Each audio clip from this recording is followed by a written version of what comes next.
Hello, friends. So Ms. Blanks is going to give you an example of what you're going to be doing. You're going to practice graphing, okay? And you're also going to practice comparing the data, okay? So the first thing that you're going to do, of course, is you're going to graph your data that you have here. So, of course, yellow is going to go with yellow.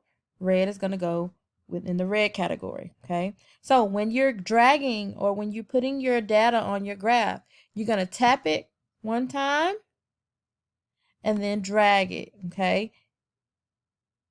You tap it really quick and pick your finger up and then you drag it. Do not hold on to it because if you do, it's going to make the circle bigger, okay? So you tap it one time real fast and then drag it. Tap and drag. Okay? Tap, drag. Okay? Now I'm going to speed it up and put the red counters there, and then I'm going to show you how to compare your data. Okay, now that our data is graphed, we're going to go ahead and we're going to look at the comparing data questions. It says, which color has the most counters?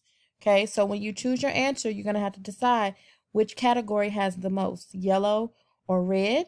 And of course, we can go back and count 1, 2, 3, 4 yellow and 1, 2 red. So yellow has the most. So you're going to tap really quick and drag. Okay, going to do the same thing here. Tap here. Oh, I'm sorry. Let me read the question first. Which color has the fewest counters? So the fewest means less. So the red has the fewest. So I'm going to tap real fast and then drag.